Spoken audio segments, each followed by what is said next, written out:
नहीं होती। तो हुआ यूं कि एक आदमी बांके बिहारी के मंदिर के बाहर रोज सफाई करता था और वहीं भोजन करने के बाद रात्रि में मंदिर के बाहर ही सो जाता।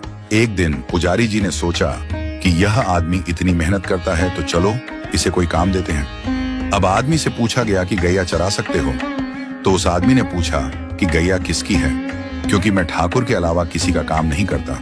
तो पुजारी जी ने कहा कि गैया भी ठाकुर जी की ही है। तो उसने कहा मैं कर दूंगा। तो पुजारी जी ने कहा कि तुम कल से गैया लेकर जाना और तुम्हें भोजन भी वहां जंगल में ही मिल जाएगा। अगले दिन वो गैया लेकर गया और गैया चराने लगा। रोजाना उसके पास दोपहर में खाने के समय पर भोजन पहुंच जाता था। अब एक दिन क्या हुआ कि भोजन के समय पर भोजन नहीं आया, तो भूख की वजह से वह आदमी चिंता में आ गया। सोचने लगा कि जाकर पुजारी जी से शिकायत करूंगा और बहुत गुस्सा होने लगा। तभी एकदम से पीछे से आवाज आई कि गवाले आजा, अपना भोजन कर ले। और उसने पीछे देखा तो वहां दिखा तो कोई भी नहीं, लेकिन एक पेड़ के पास लाल मखमली कपड़े में कुछ बंधा हुआ रखा। वह गवाला वहां गया और जाकर देखा कि वहां तो भोजन रखा हुआ है। उसने उस कपड़े को खोला तो देखा कि 56 भोग तरह तरह का भोजन उस मखमली कपड़े में रखा हुआ था। तो गवाले ने सोचा कि आज भोजन बहुत ज्यादा बना है, तो बनाने में थोड़ा समय लग गया होगा, इसलिए देरी हो गई।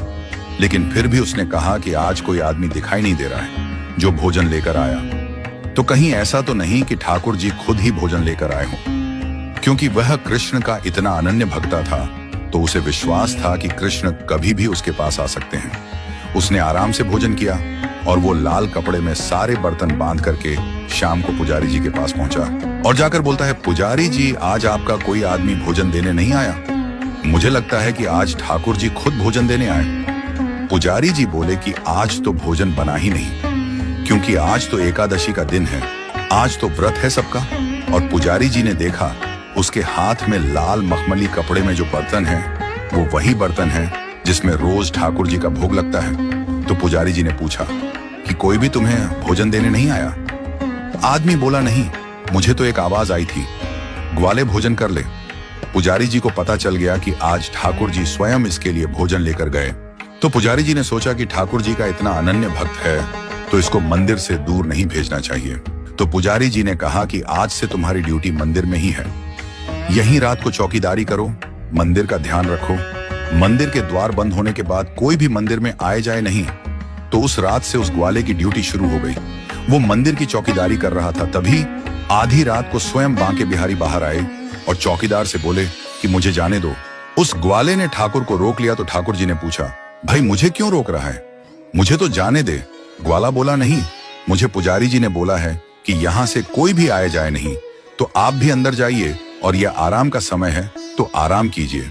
ठाकुर जी ने कहा, भैया मुझे तो निधिवन जाना है, ये तो सदियों से मैं जाता आ रहा हूं।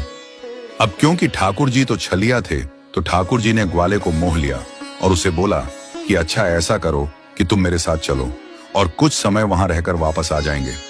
जब मैं यहां नहीं होऊंगा तो तुम चौकीदारी किसकी करोगे? अब वह मान गया और ठाकुर जी के साथ चल दिया। ठाकुर जी निधिवन के अंदर चले गए और वह निधिवन के बाहर बैठा गया। सुबह होने से कुछ समय पहले ठाकुर जी निधिवन के बाहर आए और ठाकुर जी ग्वाले के साथ वापस मंदिर आ गए। अब ठाकुर जी मंदिर के अंदर चले गए और यह बाहर पहरा देने लगा। तभी कुछ ही देर बाद पुजारी जी कुछ लोगों के साथ वहां मंगला आरती के लिए अंदर जाने लगे। तो ग्वाले ने पुजारी जी को अंदर जाने से रोक दिया। तो पुजारी जी ने कहा, क्यों? तो वह आदमी बोला, रात को ठाकुर जी बाहर आए थे, मेरे को लेकर निधिवन चले गए, वहां अंदर जाकर के सारी रात रास किया और अभी अभी थोड़ी देर पहले यहाँ आए हैं, तो भैया थोड़ा आराम तो करने दो ठाकुर जी को। पुजारी जी ने सोचा कि ठाकुर जी इसका भोजन लेकर आए थे और ये कह रहा है कि कल रात को ठाकुर जी आए थे, तो इसकी बात माननी पड़ेगी।